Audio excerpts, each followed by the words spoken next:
Hello बच्चों, कैसे हैं आप लोग। मैं आपकी Renu ma'am. Acknowledge series by Amit प्रकाशन, राष्ट्रभाषा भाग 7 पाठ 20 वृत्त चित्रों की दुनिया। वृत्त चित्रों की दुनिया, इनके बारे में जानते हैं कि वृत्त चित्र क्या होते हैं, कैसे होते हैं।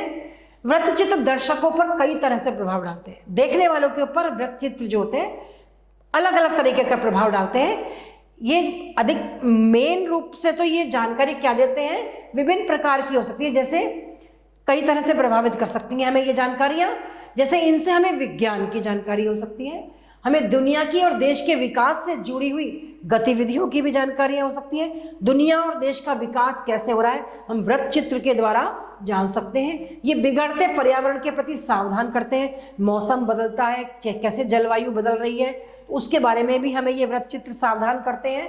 वैश्विक गतिविधियां या समस्याओं के प्रति भी ये जागरूकता बढ़ाते हैं। विश्व में जो जो चल रहा है उसकी भी जो भी वहाँ गतिविधियां हो रही हैं, जो भी क्रियाएं हो रही हैं, कार्य हो रहे हैं, उनकी भी ये जानकारी हम वृत्त चित्र के द्वारा जान सकते हैं। समाज में ऐसे बहुत सारे अनजाने पक्ष हैं बच्चों, जिन्हें ये वृत्त चित्र सामने लाते हैं। बहुत सारे ऐसे अनजानी चीजें हैं, गलत रीति रिवाजों के विरुद्ध चेतना जगाते हैं।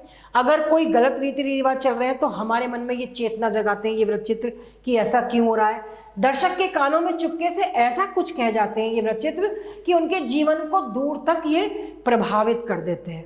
देखने वाले को इतना प्रभावित कर देते हैं ये वृत्त चित्र कि ये दूर तक प्रभावित करते, दूर तक लोगों को आकर्षित करते हैं। दुनिया में जहाँ से कथा फिल्मों का इतिहास शुरू होता है, जहां भी दुनिया में कहीं से भी कथा फिल्मों का इतिहास शुरू होता है, वहीं से वृत्त चित्रों का इतिहास भी शुरू होता है। जहां से कथा फिल्म शुरू हुई थी वहीं से ही वृत्त चित्र शुरू होते हैं। फ्रांस के लूमियर बंधुओं ने जो पहली 4 फिल्में बनाई थी, किसने? फ्रांस के लूमियर बंधु, उन्होंने पहले 4 फिल्म बनाई थी। उनमें से अगर बगीचे में पानी देने वाली माली की फिल्म को कथा चित्र माने तो फैक्ट्री से निकलते मजदूरों या प्लेटफॉर्म पर आती रेलगाड़ी की फिल्म को वृत्त चित्र की श्रेणी में रखना होगा। उनकी जो 4 फिल्में आई थी उनमें से पहली फिल्म जो उनकी आई थी वो बगीचे में जो पानी देने वाला माली था, उसकी फिल्म को तो हम कथा चित्र मान सकते हैं। लेकिन जो दूसरी फिल्म आई थी मजदूरों या प्लेटफॉर्म पर आती रेलगाड़ी की फिल्म, उसको वृत्त चित्र की श्रेणी में रखा जा सकता, रखना ही होगा। अलबत्ता तब इनका नामकरण वृत्त चित्र के रूप में नहीं होता। पहले इनका नाम नहीं रखा गया था वृत्त चित्र, लेकिन बाद में रखा गया था। उस समय इन्हें तथ्यात्मक फिल्में ही कहा जाता था। पहले इनको तथ्यात्मक फिल्में ही कहा जाता था, जब बाद में इनको वृत्त चित्र कहा जाने लगा।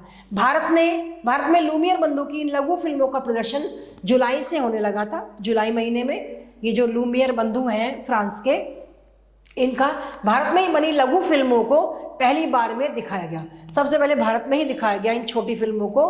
ये फिल्में थी लखनऊ का इमामबाड़ा, एक तो फिल्म का नाम था, दूसरा था हमारा भारतीय साम्राज्य, और बम्बई स्टेशन पर रेलगाड़ी का आगमन। ये तीनों भारत में किसी विषय पर बनी पहली तथ्यात्मक फिल्में थी, कही जा सकती हैं। ये तीनों फिल्में ऐसी थी कि जो भारत की ही पृष्ठभूमि पर बनाई गई एक छोटी फिल्म थी, लघु फिल्में थी, और इनका छायांकन एक अंग्रेज कैमरामैन ने किया था। इनकी जो फोटोग्राफी की थी वो एक अंग्रेज कैमरामैन ने की थी। भारत में तथ्यात्मक फिल्मों के जनक हरिश्चंद्र सखाराम भाटवडेकर थे, जिन्हें लोग सावे दादा के नाम से भी याद करते हैं। क्या कहते हैं उन्हें? सावे दादा। और उनका नाम क्या था? हरिश्चंद्र सखाराम भाटवडेकर, जिन्होंने इन तथ्यात्मक फिल्मों को बनाना शुरू किया था। सावे दादा खुद एक अच्छे छायाकार थे, बढ़िया, इसलिए फिल्म के कैमरे की तकनीक को सीखने में उन्हें ज़्यादा दिक्कत नहीं हुई थी। उन्हें खुद अपने आप में ये बहुत अच्छे फोटोग्राफर थे, तो इन्हें ज़्यादा परेशानी नहीं हुई। 1899 में मुंबई के हैंगिंग गार्डन में उस जमाने के 2 मशहूर पहलवानों पुंडलिक दादा और कृष्णा नावी के बीच हुई कुश्ती को फिल्माया गया था। किस किस के बीच? एक तो हैंगिंग गार्डन में हुई थी मुंबई में, उसमें 2 पहलवानों के बीच कुश्ती हुई थी। एक तो थी पुंडलिक दादा और एक थे कृष्णा नावी। इन दोनों के बीच जो कुश्ती हुई थी उसको उन्होंने इस फिल्म में दर्शाया था, दिखाया था। इसके अलावा उन्होंने एक बंदर की उछल कूद पर भी एक छोटी सी फिल्म बनाई थी, और इस तरह से दोनों पहली शुद्ध भारतीय फिल्में थी। ये भारतीय फिल्म थी सबसे पहली दोनों शुद्ध लघु कथाएं थी इनमें। सावे दादा को ही भारत का पहला समाचार चित्र बनाने का श्रेय भी हासिल है, और इन्हीं सावे दादा ने भारत का सबसे पहला समाचार चित्र भी इन्होंने ही बनाया। हालांकि तब वे नहीं जानते थे कि फिल्म की एक ऐसी विधा को वो जन्म दे रहे हैं, एक ऐसी कला को जन्म दे रहे हैं जो जल्दी ही और आगे बढ़ेगी, नियमित रूप हमेशा चलने वाली ये कला है। तथ्यात्मक फिल्मों के फिल्मांकन में कई तरह के प्रयोग होते रहे। ये जो तथ्यात्मक फिल्म इन्होंने बनाई, जैसे लखनऊ का इमामबाड़ा है, या हमारा भारतीय साम्राज्य है, और बम्बई स्टेशन पर रेलगाड़ी का आगमन है, ये जो है इस तरह की फिल्में बनाई जाती थी। फिर देश के विभिन्न भागों के लोगों के दैनंदिन जीवन को भी, जो उनका रोज का जीवन है, ये देखो ये बना रहे हैं ना, फिल्म बना रहे हैं, ये इससे फिल्माया जाने लगा। फिर धीरे धीरे ये और बनने लग गई। भारतीय सिनेमा जनक दादा साहब फाल्के ने भी 1918 में एक तथ्यात्मक फिल्म कैसे बनती है इस नाम से बनाई थी। दादा साहब फाल्के पुरस्कार मिलता है ना सबको, ये वो वही दादा साहब फाल्के हैं कि इन्होंने भी 1918 में एक तथ्यात्मक फिल्म, एक ऐसी कथात्मक फिल्म बनाई, फिल्म कैसे बनती है इस नाम से ये फिल्म बनाई थी।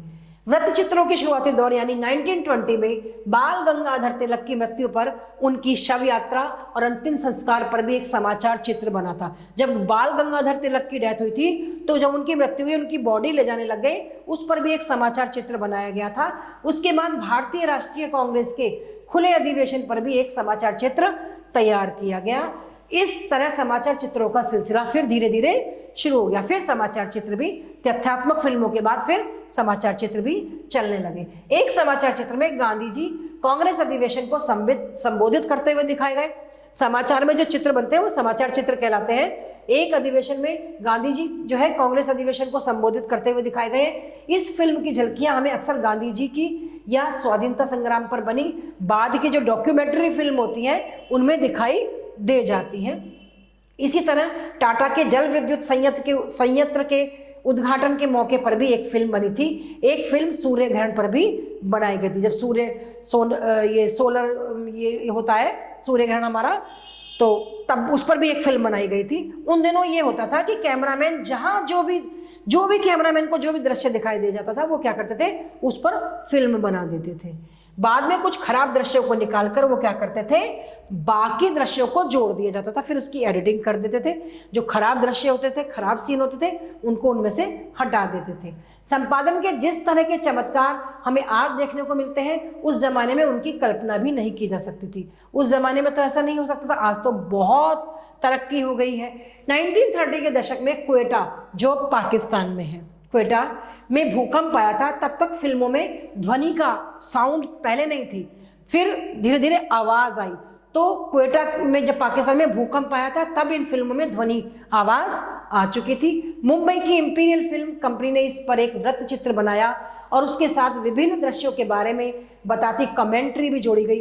फिर तो ध्वनि आ गई, तो फिर उसके साथ कमेंट्री भी जुड़ने लगी, आवाज भी आ गई उसके साथ साथ। इसके साथ ही लोगों से अपील भी की गई कि भूकंप से पीड़ित लोगों की मदद के लिए दान भी करें। ये क्वेटा में जो एक यानी मुंबई की इंपीरियल फिल्म कंपनी ने इस पर एक वृत्त चित्र बनाया था। किस पर? कि भूकंप आया था क्वेटा में, जो पाकिस्तान में है, तो इस पर इन्होंने एक वृत्त चित्र बनाया और फिर डॉक्यूमेंट्री, फिर इन्होंने एक कमेंट्री भी कर दी, इस पर आवाज भी आई। फिर लोगों से ये भी कहा गया कि इतना भूकंप आया, इतनी बर्बादी हुई है, उसके लिए आप जो दे सके वो दान कर सकते हैं। इसके बाद नियमित रूप से वृत्त चित्र बनने लगे। फिर तो शुरुआत हो गई वृत्त चित्र की, फिर बनने लगे। इतना ही नहीं, भारतीय वृत्त चित्र विदेशों में भी नाम कमाने लगे। हिंदुस्तानी नहीं, अब तो विदेशों में भी ये नाम कमाने लगे। भास्कर राव द्वारा बनाए गए एक वृत्त चित्र को विदेश में पुरस्कृत भी किया गया, इनाम मिला उसको। भास्कर राव ने बनाया था एक वृत्त चित्र, उसको इनाम मिला विदेश में। 1948 में फिल्म प्रभाग का गठन किया गया। इसके बाद वृत्त चित्रों के वितरण को एक आधार मिल गया था। फिल्म प्रभाग को समाचार चित्रों और वृत्त चित्रों के निर्माण और वितरण का काम सौंपा गया। वितरण माने बांटने का काम सौंपा गया। इसी दौरान फिल्म प्रभाग ने 5 भाषाओं, अंग्रेजी, हिंदी, बांग्ला, तमिल और तेलुगु में फिल्में डब करना, वो पहले और भाषा में बनती थी, फिर उन्हें डब करा जाता था दूसरी भाषा में। अपनी स्थापना के पहले ही 1949-50 में इसने 97 फिल्मों का निर्माण, 1949 और 1950 में इसने 97 फिल्में बना दी थी। आज़ादी के बाद वृत्तचित्र जन सूचना का सबसे बड़ा माध्यम बन गया, सबसे ज़्यादा कम्युनिकेशन वो हो गया। ये इसका प्रभाव अखबार से ज़्यादा इसलिए होता था क्योंकि जो भी कुछ हो रहा है अखबार सिर्फ शब्दों में बता पाता है, लेकिन वृत्तचित्र को देखने से दर्शकों की आंखों के सामने वो चित्र दिखाई देता था, घटना घटित होती हुई दिखाई देती थी। दर्शक समझ जाता था कि जो वो देख रहा है कथा फिल्मों की तरह काल्पनिक या आयोजित नहीं है, बल्कि वो सचमुच घटित हो रहा है। कि वृत्तचित्र के माध्यम से ही देखने वाले को पता लग जाता था कि ये जो हम देख रहे हैं कि ये जो है कल्पना नहीं है, ये तो जो हो रहा है वही हमें दिखाया जा रहा है। तो वृत्तचित्र के माध्यम से आपने देखा बच्चों हम कितना जान सकते थे। पहले पुराने समय में वृत्तचित्र के माध्यम से ही हम सब कुछ जान पाते थे, है ना। आज फिल्म प्रभाग देश का सबसे बड़ा वृत्तचित्र और समाचार चित्र निर्माता और वितरक है। इस समय उसके अभिलेखागार में वृत्तचित्रों, लघु और एनिमेशन फिल्मों के हजारों टाइटल मौजूद हैं।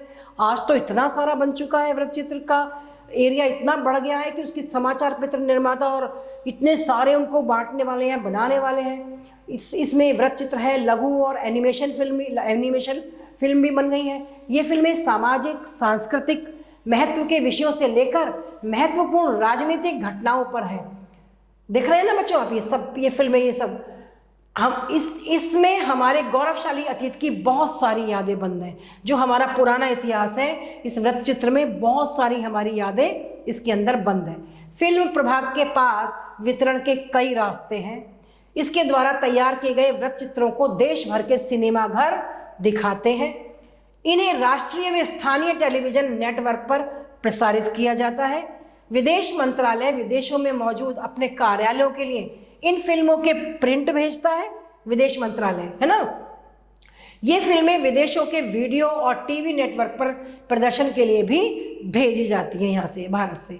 तो आपको समझ में आया बच्चों वृत्तचित्र के बारे में कि कितना हमारा एरिया इसका बढ़ चुका है कि फिल्म प्रभाग के पास अब तो बहुत सारे कई रास्ते हैं इसको बनाने के, है ना। अब तो राष्ट्रीय और स्थानीय टेलीविज़न नेटवर्क पर भी हम ये प्रसारित किए जाते हैं। और विदेश मंत्रालय तो विदेशों में मौजूद अपने कार्यालयों के लिए इन फिल्मों के क्या करता है, प्रिंट भेजता है। और ये फिल्में विदेशों के वीडियो और टीवी नेटवर्क पर प्रदर्शन के लिए भेजी जाती हैं। तो ये जो सुरेश उनियाल जी ने ये जो वृत्तचित्र का लेख लिखा है, ये हमें बहुत सारी ऐसी जानकारी दी। इसने बताया कि पहले कैसे वृत्तचित्र बनते थे, है ना। पहले बिना साउंड के थे, फिर ध्वनि का उसमें हुआ या फिर उसमें ध्वनि के आने से फिर कमेंट्री भी चलने लगी। फिर लोगों को लगने लगा वृत्तचित्र देखकर कि अरे जो ये घटित हो रहा है सच में वो हम वही देख रहे हैं इस वृत्तचित्र के माध्यम से। ये कोई काल्पनिक नहीं है, कल्पना नहीं बनी हुई है। और अब तो फिल्म प्रभाग के इतने सारे वितरक, निर्माता और वितरक हैं इस समय कि इतने सारे वृत्तचित्र, लघु और एनिमेशन फिल्मों के द्वारा ही हजारों टाइटल मौजूद हैं यहाँ पर, है ना। तो इस प्रकार बच्चों आपने वृत्तचित्र के बारे में जाना तो आपको अच्छा लगा होगा वृत्तचित्र के माध्यम से कि हमारे सब कुछ हमारी कितनी सारी यादें इसके अंदर, पुरानी अतीत की यादें इसमें बंद हैं। पाठ में आया हुआ कुछ अभ्यास कार्य बच्चों देखते हैं। पहला प्रश्न है बच्चों, वृत्तचित्र किसे कहते हैं। वृत्तचित्र हैं बच्चों कि ये हमें विज्ञान की, दुनिया की, विकास से जुड़ी गतिविधियों की जानकारी देते हैं। यहाँ तक कि पर्यावरण के बिगड़ते हुए पर्यावरण के बारे में पहले से ही हमें सावधान कर देते हैं और वैश्विक गतिविधियों और समस्याओं के प्रति हमारी जागरूकता बढ़ाते हैं। ये वृत्तचित्र कहलाते हैं, ठीक है। ये गलत रीति रिवाजों के विरुद्ध हमारी चेतना जगाते हैं वृत्तचित्र। नेक्स्ट क्वेश्चन है बच्चों, भारत में बनी पहली तथ्यात्मक फिल्मों के नाम बताइए। कौन कौन सी थी बताइए। पहली बनी थी लखनऊ का इमामबाड़ा, हमारा भारतीय साम्राज्य और मुंबई स्टेशन पर रेलगाड़ी का आगमन। ये हमारी पहली भारतीय तथ्यात्मक फिल्में कही जा सकती हैं, है ना। नेक्स्ट है वृत्तचित्रों के शुरुआती दौर में कैसे समाचार चित्र बनाए गए। शुरुआती दौर में कैसे बनाए गए चित्र। फिल्म प्रभाग ने 5 भाषाओं हिंदी, अंग्रेजी, बांग्ला, तमिल और तेलुगु में डब करना शुरू किया। अपनी स्थापना के पहले ही इन्होंने फिल्मों का निर्माण शुरू किया, है ना। और आज़ादी के बाद वृत्तचित्र जनसूचना का सबसे बड़ा माध्यम बना। इसका प्रभाव अखबार से ज़्यादा इसलिए होता था क्योंकि जो कुछ हो रहा है अखबार सिर्फ उसे अपने शब्दों में बताता था, लेकिन वृत्तचित्र ने दर्शकों की आंखों के सामने घटता हुआ दिखाता था। दर्शक जानता था कि जो भी वो देख रहा है वो फिल्मों की तरह काल्पनिक या आयोजित नहीं है। तो बच्चों ये जो प्रश्न उत्तर है ये आप गृह कार्य में अपनी उत्तर पुस्तिका में अच्छे से पढ़कर इनको समझेंगे कि वृत्त चित्र किसे कहते हैं, भारत में बनी पहली तथ्यात्मक फिल्मों के नाम बताइए, वृत्त चित्रों के शुरुआती दौर में कैसे समाचार चित्र बनाए गए, पहले फिल्मों का संपादन कैसे किया जाता था, है ना। बताया था मैंने आपको पहले कैसे किया जाता था और अब कैसे किया जाता है। तो पहले कैसे किया जाता था आपको वो बताना है। एक्सरसाइज नंबर 2 बच्चों, सही उत्तर पर सही का चिन्ह निशान लगाइए। भारत में तथ्यात्मक फिल्मों का जनक किसे कहा जाता है? Harishchandra, Bhatwadekar. Second number, next है फिल्म प्रभाग का गठन कब किया गया? 1948 में, 1898 में, 1920 में, 1899 में, 1948 में। फिल्म प्रभाग ने किन भाषाओं में फिल्में डब करनी प्रारंभ कर दी थी? हिंदी, अंग्रेजी, बांग्ला, मराठी, कन्नड़, तमिल, तेलुगु, बांग्ला, अंग्रेजी, तमिल, तेलुगु, बांग्ला, अंग्रेजी, हिंदी, बांग्ला, मराठी, भोजपुरी, मलयालम। तो यह है तमिल, तेलुगु, बांग्ला, अंग्रेजी, हिंदी। तो इस प्रकार बच्चों आपने जाना पाठ में आए हुए सही बात पर, सही वाक्य पर, सही कथन पर सही का निशान लगाया। तो बच्चों फिर आपसे फिर मिलते हैं, अपना ध्यान रखिएगा, तब तक के लिए आभार।